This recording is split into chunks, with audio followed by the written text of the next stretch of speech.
Welcome back to Coasty Cup of Coffee. I'm your host, Gabe, and today I'll be talking about Kingdom Hearts 2. Now, it could just be me, but growing up, all my friends were playing Halo. Holy fuck! You shot Church, you team-killing fucktard! And Call of Duty. And Minecraft. And those games were fine.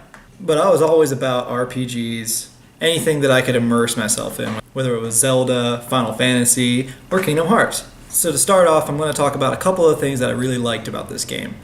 So if you played the first Kingdom Hearts, you know the basic style of battle.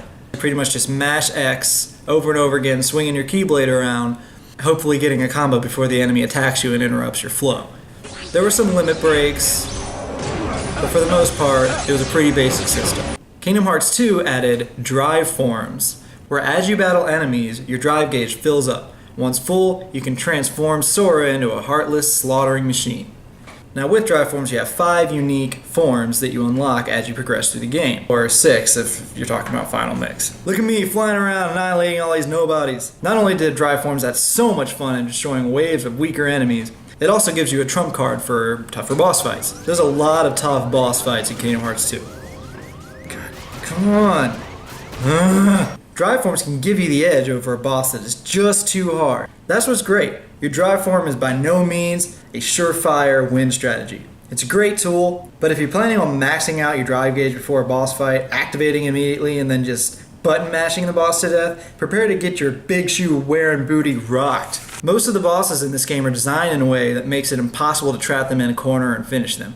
They'll either disappear, block, or begin a special move that renders them impervious to your attacks for the duration of that move. Say what you want about Kingdom Hearts, but strategy is required. Indirectly, the drive forms add an extra incentive to level up your Sora. Now, not only do you want to level up to get stronger overall, but also to see those exciting new drive forms and get the abilities that come with it. Because let's face it, everybody just wants to fly around. Another thing that saw a lot of improvement in Kingdom Hearts 2 was the increased inclusion of the Final Fantasy characters, and also the higher level of authenticity their personalities displayed. Every Final Fantasy character in Kingdom Hearts 2 acted more like the characters we know from the respective games, especially Cloud and Sephiroth. I mean, sure, they dramatically changed the origin of what Sephiroth is to fit the themes of Kingdom Hearts, but his demeanor and downright badassery were on point. And just as it should be, fighting him is arguably the most difficult feat in the game. Maybe I'm just biased because of my love for Final Fantasy, but the battle sequences where you fight alongside Yuffie, Tifa, Squall, and Cloud,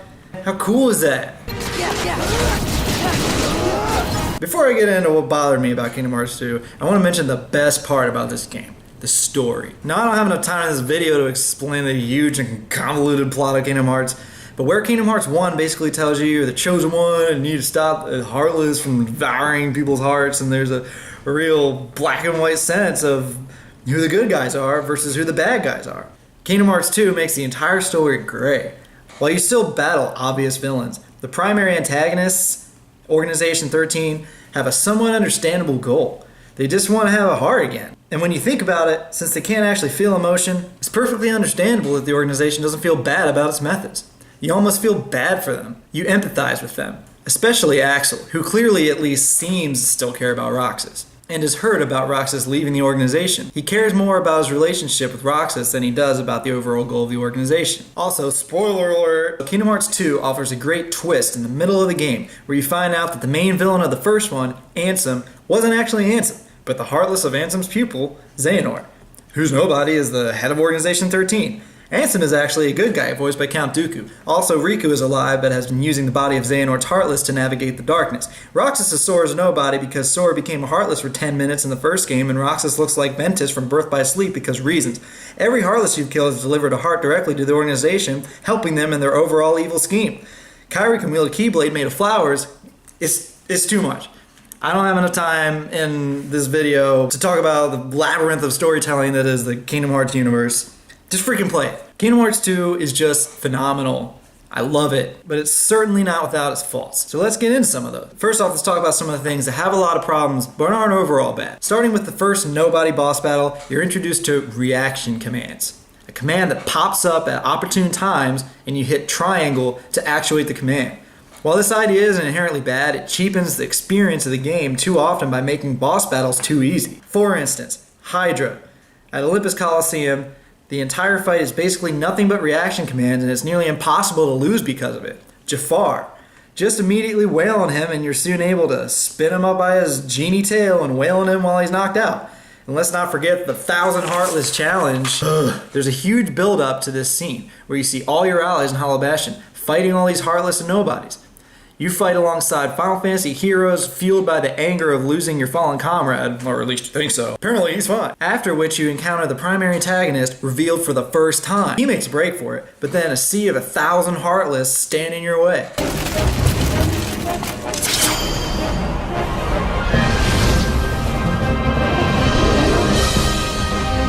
Move it!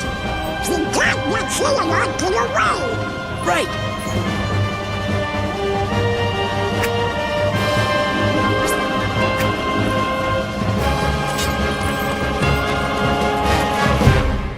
It's so epic. You're like, geez man, how the heck am I gonna battle all these guys? Just me, Goofy, and Donald? I can't even rely on them to heal me. Then the battle actually starts, and you realize the Legion of Heartless consists of only 2 types of Heartless, and upon approaching either of them, a devastating reaction command can be triggered, and you can literally do this for the entire 1,000 Heartless. I can literally kill every last one of these assholes without suffering a single hit if I'm careful.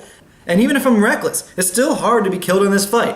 It's super underwhelming and kind of anticlimactic after so much buildup. The story elements that sandwich that fight are certainly redeeming, but come on, they even have you save right before this fight. So you can't make the argument that they didn't want to frustrate players by killing them when they haven't saved in a while. Reaction commands aren't a bad idea. They offer an opportunity to diversify every battle, and not only a gameplay aspect, but also a visual aspect. I mean, come on, reaction commands are cool to watch. But they don't require skill or strategy. They just pop up for you whenever you need them. Alright, next we have the Gummy Ship. I don't know why Kingdom Hearts decided to keep the Gummy Ship transit minigame. I get why they kept the ship and that they need a method of transportation, but does anybody really enjoy the time-wasting chore of flying to the next world? I mean, they made it more bearable than Kingdom Hearts 1, with faster-paced flying and shooting and cool music, and they made the ship upgrades happen automatically, which really helps. Because no one wants to spend 30 minutes building up your ugly jello block when you already gotta waste your time flying to the next world in it, right? Did anyone like that? But even with the improvements, needing to actually fly in your Gummy Ship for 2 to 3 minutes to get to the next world is pointless. Nothing about your Gummy Ship journey in any way affects your gameplay. None of the enemies you kill give your character experience points, and none of the item drops are equipable to your character as synthesizable into gear or weapons. All of the stuff you collect just upgrades your stupid Gummy Ship you don't want to be in anyway. Again, they made some notable improvements in the Gummy Ship transiting, but I really just want to click on the world and go straight there. Like Birth by Sleep, where they finally got it right. Click on the world and you show up in the world.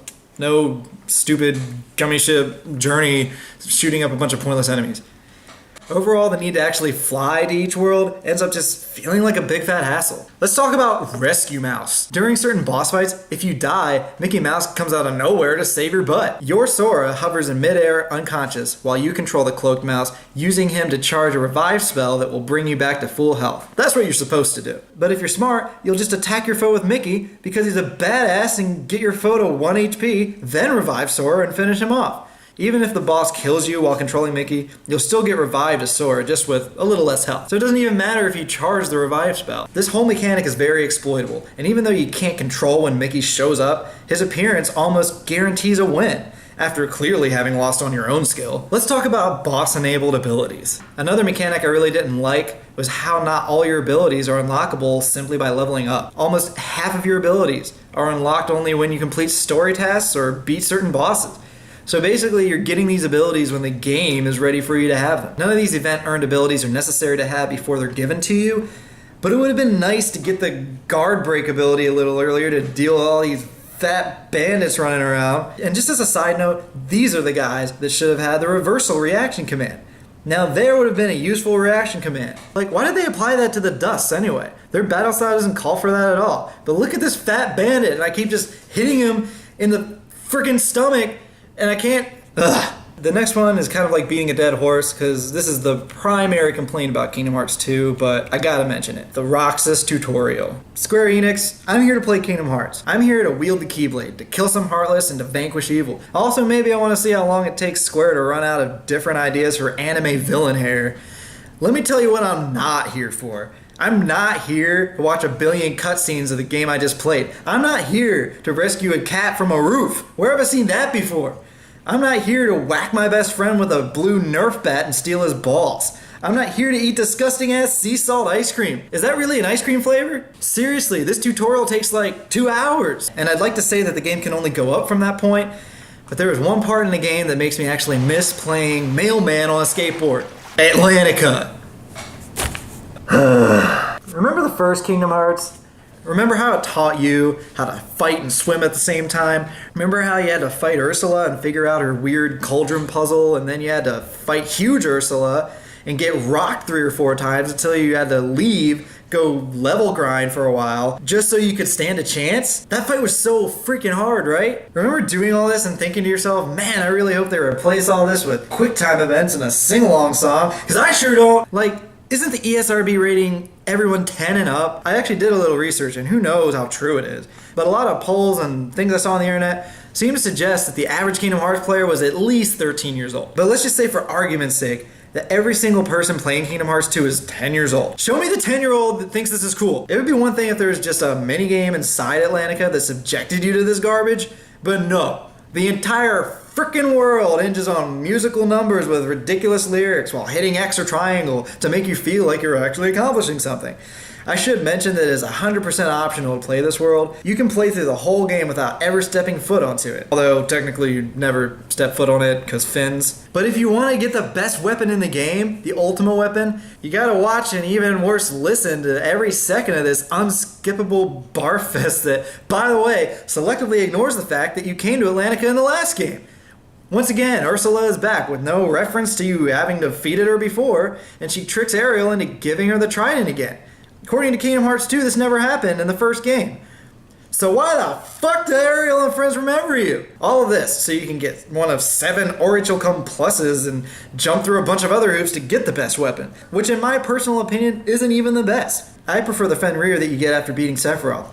It gives you an additional negative combo so that every swing of the Keyblade is a finishing move if you have the other negative combo ability equipped. And the Fenrir is only marginally less powerful than the ultimate weapon. And you even feel more satisfied after getting the Fenrir because you have to beat Sephiroth, and he is no pushover. You should probably max out your level in the game before even trying to beat him. Beating him at level 99 even is still kind of difficult. Anyway, Atlantica's stupid and dumb. Do yourself a favor and just skip that when you play the game. It's not even worth it getting the ultimate weapon. If you're a OCD maniac and just want to get everything in the game, you could probably pass the quick time events, hitting X and triangle, and put your TV on mute. You could probably still beat it. But oh god, it's terrible. You've been warned. Let's go into some character problems. First, Auron, certifiable badass guardian from Final Fantasy X. And truthfully, he lives up to his legacy in this game by being probably the best support character besides maybe Riku. And I don't have much bad to say about him.